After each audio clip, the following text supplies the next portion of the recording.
let me pose a question to you. Do you truly believe that you are more of a hardcore gamer than I am? Because I can almost guarantee you I am way more hardcore than almost any of you watching this video. Guarantee it. I literally, not a joke, have over 10,000 hours of Halo gameplay in my life, just in the campaigns, okay?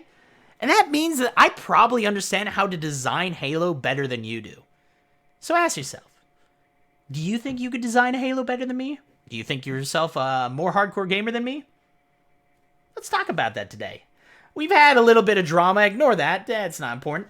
We've had a little bit of drama going on. That's been just a nice little Twitter blue. It's a lot to read. I know. It's a lot to read. So I'm going to sum it up for you. But I haven't done a drama video in a sec, but here we are. It's been like a week. But nothing really spoke to me. Now I got like 4. But let's start off with this one.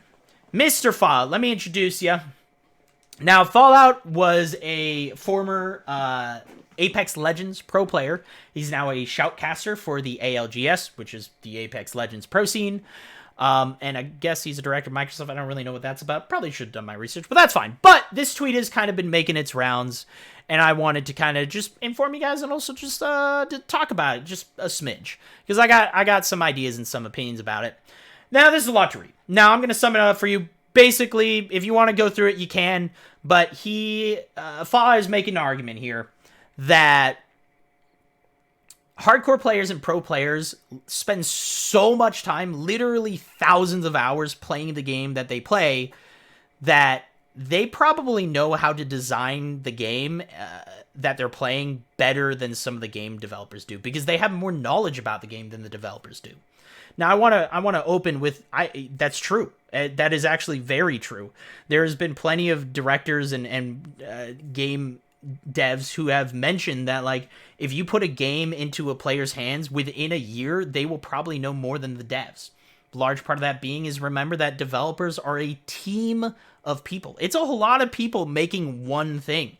You might have a level designer, like talking one campaign level, someone's making the art on it, but then someone's making the actual layout of it, but they might not be the same person working on the gunplay or the enemy encounters or the physics or just the networking on it. Whatever it is, like, there's so many people working on, they almost get, they all work in unison together to make that one product, but they also only have a perspective on the thing that they work on. And hopefully, they talk with people to give an idea on other stuff. But yeah, I mean, the truth is they spend so much time making stuff that they don't always have the time to put in thousands of hours into the game and actually play it, because they're working on it. So I just want to throw out that, yeah, that is something I agree here. But Fallout goes on to continue to say that he believes that game industry and devs, because of the ego or just, publicity, whatever reason, that they're not allowing hardcore players to give input on their game quick enough and not agree with them that maybe the hardcore players know how to design the game better than they do. He compares it to film and stuff like that, where it's like, hey, the viewer of a movie doesn't know how to direct a movie better than the director or manufacturer, stuff like that. But he argues that in games, that doesn't really apply, which I don't agree with. Just because you play a game all the time and you do understand the nuances and the ideas. Like, I can speak from my own personal perspective. No joke. I literally have talked to people who have developed, like, Halo 4 campaigns and stuff like that. And I have so many hours in that game speedrunning. I was a world record speedrunner for that game. And I've talked to the devs and they've told me that, yeah, I do know more about the Halo 4 campaign than almost anybody else in the world. Don't know if I'm proud of that. But yeah, it is true that I think Fallout's not giving enough credit to both the game devs and the hardcore players, in the sense, like, there are plenty of game devs who don't have any problem getting input from players. Sure, it's a spectrum. You get people who don't want to hear anything from the players, and you get people who maybe get pushed around by the players a little too much. But there's a spectrum of people that all work in the game industry. They're all humans, and they all have their own ideas of what they want as well. And I also want to throw out there that I come from a pretty unique perspective here, where I've seen when a developer does work with content creators. And I've worked on Halo Infinite both as a content creator and a developer. I got my job at 343 because of my experience of Halo. It was a large partly to do with that. And I was part of a program called the Halo Forerunners, which we were a group of about 24 people who came from all over. We'll get to that in a second. But to help be basically game consultants on helping direct the game. We were playing Infinite 3 years before it released. But even with just the 24 of us, we were such a diverse group of people that not all of us were happy with some of the decisions that were made. And we were happy with some and maybe not others. Because even in a small group of 24, it was incredibly hard to have nobody, not a single decision was like, yes, do this. Everybody had their own, I don't know about that, or yeah, I really like it, or I don't really care. Even just a small group. And I think that's something that's missing. And also, I don't think Fallout's given enough credit that there are game companies that are trying to do this, that are trying to get hardcore gamers more involved into the game making process. You know, so to continue, Fallout basically cites a bunch of games that like didn't do too well because they didn't get involvement in, and it's like Valorant where they did, they were brought in early and it helped lead, and Valorant's a great game, so that's why it must be because of the pro players. Now, like I said, I don't fully agree with that. I think he's not given enough idea to both the hardcore gamers and stuff. Now, my main two issues with this is, one, I think Fallout just doesn't understand that there are companies that are doing plenty to work with game, more so than ever before, because of Twitch, because of streaming, YouTube and stuff. Lots of companies are bringing in people.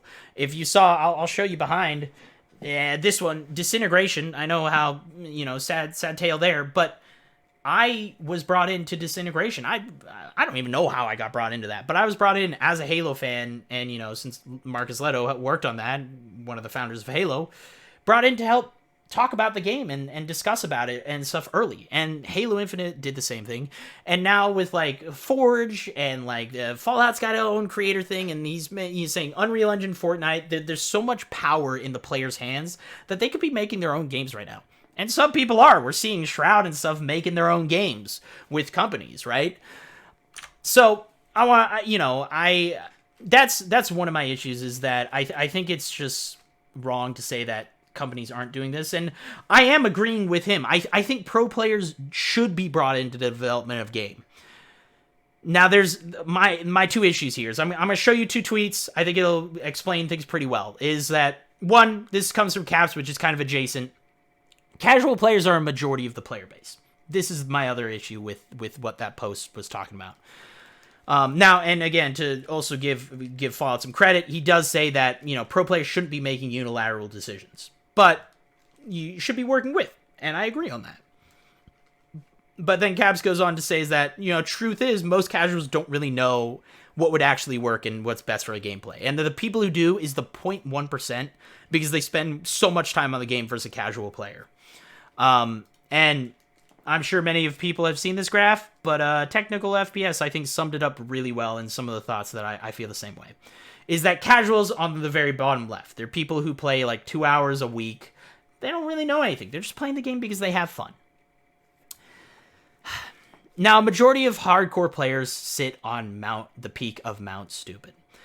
Now, if you don't know what the Dunning-Kruger effect, this is basically, I'm sure you've seen this before, but it's basically an explanation of how you learn, how most people process of learning something. Typically, you start something and you start getting good at it and you get all this confidence, and then a big realization happens that you actually don't fucking know anything and the nuances of anything, and then you slowly start to gain knowledge and your confidence slowly builds. And to give an example of me, I'm at the peak of Mount Stupid. Just to be clear, that, like, I've only been in the industry for a short amount of time, and I sit right the fuck up here, man. I wish I knew, but I'm at the peak of Mount Stupid. And it's why I try and avoid too much on saying like, yeah, this is how the game industry works, because I don't know. All I can do is, from my personal experience, I try and give what things and processes that I've seen and what changes. So, I'm not at a fault to any of this, but the truth is most players, hardcore players, sit up here, and I think this is part of this argument, is that, like, a lot of players forget that casual players are the largest audience in their game. And I don't worry, I bring data to back that up. I'll show you in a second. But I think that's something that this misses, is that the hardcore players are one biased perspective. And technical FPS puts it well, is they tend to focus on one fix or solution, whereas the designers are looking at a game holistically. And it's true. Most of anyone I talk about, most hardcore people, they always have a problem with one thing. This gun is too weak, or the networking on this is bad, or this map is poorly designed. And they have an idea and a fix for that one thing, but they don't know how that's going to affect the rest of the game. And that's a big thing to think about. To give a quick example, Marvel Snap, which is a card game, had a huge meta shift recently because of one small change. Shuri was a card in the game. All you need to know is that the deck that she was a part of was like super overpowered. And every deck you were running into was either Shuri or a deck that countered Shuri. And that was a large part of the meta for a long time. They made one minor change to Shuri, maybe a major change, but one change to Shuri, and the entire game changed. Because people stopped using the Shuri deck as much, which meant the people who were only playing the counter to that deck started playing other decks. So one change to one card completely changed the entire ecosystem of that game. And I think that's one of the big issues that a lot of hardcore players, is that they're coming from one biased perspective, and they tend to have their own personal ideas that they want fixed for their own personal issues with the game. And they sit up here, and the truth is, almost all hardcore players are going to sit up here unless you actually have an interest in the game industry and learning the actual development of a game. Because the truth is no. Just because, in my personal opinion, just because you play a game doesn't mean you might understand the nuances, you might understand the mechanics, you might understand how to min-max your player movement and your bullets or whatever you're doing, but it doesn't mean you understand why the game functions in that personal way. And the truth is you shouldn't. The players are there to play the game and enjoy the game. They really shouldn't be. A lot of players are going to be sitting here thinking, yeah, I know how to do. But unless you actually understand those nuances and the decisions, and you take the time to actually learn why certain decisions are made and actually get the perspective, have those discussions to learn actual game development, you're going to be on here forever. And that's okay. There's nothing wrong with that, personally. Like, you're there to play the game and enjoy it. But just understand that a lot of players, no matter how much time they spend, unless they go and teach themselves some actual process and background on why decisions are made, they're just going to be here forever. And you will. And that's my personal opinion. So now, I told you that so my other big problem with it, the casual player stuff. I mentioned that casual players make up the largest portion. So here's the data. I want to back it up really quick. I'm going to try and run through this. But NPD Group, if you don't know, it's a research group. They do a lot of market research on like consumer buying habits and just entertainment, and it's a whole lot of stuff. So I couldn't find the original post. So to be clear, this is from 2014. So it's a little out of date on this one. I have a few other things to show you. But I just want to show you this so that we can understand what makes a hardcore gamer. So NPD Group suggests that there are about 35 million core gamers. And this is one more thing to note. This is only in the United States. There are a lot of other countries who have different level of gaming. Korea has a very hardcore audience. Mexico has a very hardcore audience for some games. But there are a lot of other countries out there that play video games that don't do it super hardcore. So to be clear, we're just going to be talking about the US for now. But you can use it as kind of a nice flag post of maybe where other countries are. There are 35 million core gamers in the United States alone, which is a lot. But what defines a core gamer? A hardcore gamer is someone who plays 5 hours or more of a bunch of stuff. Now, it doesn't say, but this is 5 hours a week, to be clear. Like, I wish I found the original post, but this is not 5 hours a day. We're talking that there are 35 million people who are considered hardcore. 5 hours a week of gaming. That's not even an hour a day. Hell, me filming this video is longer than what this has been. I've been struggling to make this video. That's a long story short. But I do this in a single day. So I'm the hardcores of the hardcore gamers, okay? They say 35 million. It's a crazy gap because there's 34 million of that 35 spend 22 hours a week on average for gaming. That's way more. So it's a weird gap that like 1 million is below this, but then 34 million play more. So if you're a hardcore gamer, you tend to play a lot of games. Now, to talk about it, we can kind of do the math on this. So if there's 34 million people, now this is from the NPD site, talking in 2020, 73% of consumers play video games. Now this taking, COVID stuff was kind of happening around there. So there was actually an increase in this, especially in the daily hours per week, an average of 13 hours per week for a consumer. 73%. So we can kind of do the math on it.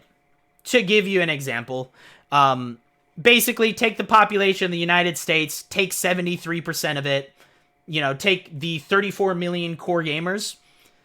All in all, only about 14% of everyone who games in the United States is considered a hardcore gamer.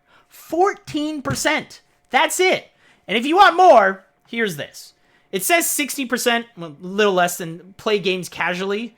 And they say basically only, and this is from the Web Tribunal. They have a lot of really cool statistics, by the way. This is a really cool little thing talking about this, and this is in 2021, by the way. But only 16% of gamers are experts. 3 of them are aspiring professionals, and 21% are new to the scene. Now, the reason why I want to note this is I put this 21% included with the 58%, because to me, what this reads is like 16% are people who are those hardcore gamers. 3% are actual professional gamers. And then that 21% are new to like esports and hardcore gaming. And so they're people who were casual players who are slowly starting to get more into it. And that's that 21%. So in reality, my personal, you can make an argument that that's stupid as hell.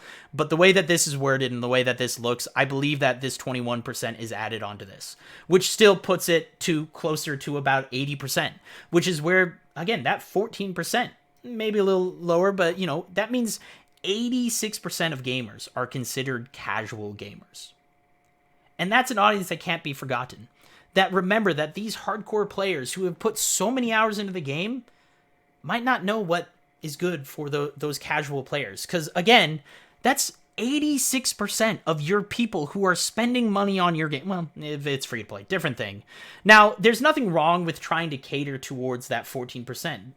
I talk about all the time that one of the most important metrics in gaming is keeping people's eyeballs on your game as long as possible. You want players in your game as long as possible because each second they spend in the game, the more likely they are to spend money on cosmetics or whatever it is. So there's still, this 14% probably makes up a good chunk of revenue for a game's life. But there's 86% that they will miss if they only cater towards that hardcore audience. And this is why I agree. I largely agree with what Fallout is saying, is that, look, they shouldn't be making unilateral decisions, but they can definitely be brought in to consult. And they should. But I want to make the argument that they shouldn't just be bringing hardcore audience. They should be bringing a whole bunch of people from the community around, which is exactly what the Halo Forerunners did. I saved it to the end, but like the Halo Forerunners, there was 24 of us. Some of us were PC players. Some of us were Xbox only players. Some of us were hybrid players. I was a campaign speedrunner. We had people who were super in-depth in Halo lore. We had pro players. We had hardcore players, content creators, both YouTube and Twitch, like video makers, streamers. We had casual players. Like, long story short, they should be including more than just the hardcore audience in the development process of a game. I do agree with Fallout. I think if I'm one day I hope to own a game studio and I hope to make games personally myself on top of everything else that I will do. But like, I would want to try and get people who play the games involved into the process as early as possible. But I want to make sure it's a huge variety, because we need to understand that those hardcore gamers, while they probably do understand, they probably, that information is so incredibly valuable. I don't want to undersell how important the information that hardcore gamers give. I don't want to undersell that value of actual player perspective. I think it's important, but I think we need to be thinking about all other players on top of that hardcore audience. That's about it. I'm going to leave you with one quick thing. I know I swapped that a little quick, but I want to leave. I've already gone on too long with this. I want to leave you with one quick thing. This comes from Elliot Leons, who is the product designer and a manager. He used to be a, long story short, he used to be a game design manager for both PlayStation and Xbox at Turn 10, who makes Forza. And he says that as a previous multiplayer designer, this is pretty close. I would say that a lot of us strive to get the community and pro player involvement.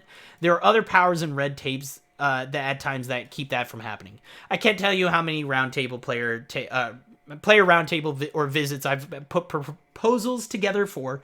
God, I'm butchering this. Sometimes for 12 to 8 months they sit there, and the truth is that a lot of studios just aren't set up to be able to get that community involved as easily as people think it is. There's a lot more, and I've talked about it a little bit on my last video, but there's a lot more that goes into the process of creating a build for the game for a small group of players than just click, hey, here's a new version of the game, send it out and give it to them. There's so much red tape that goes into it, and I would love to break it down more often, just not in this video. But I'll leave you with that. Just understand that, like, look, like, the game devs and industry really does want to get player community and involvement, and just think about it. But I don't know. That's it. This has already gone way too long. I tried to keep this short. I did a poor job once again. I'll figure it out. It's shorter than the last one, so that's good, right? Anyways, though, I'll leave you with that. What do you guys think? Do you guys think Fallout is right? And honestly, hardcore gamers should just be the people making video games? We're seeing it with Shroud already. I don't know. What do you think? I want to hear your thoughts, your perspectives. Understand that everything I just said in this video, to be clear, that's just my personal ideas, perspective, and just opinion on it. So, but I want to hear your thoughts. That's it. Okay. I'll see you next time. I got like 3 other videos to make. I'll see you soon. Oh, okay. Bye. Yeah.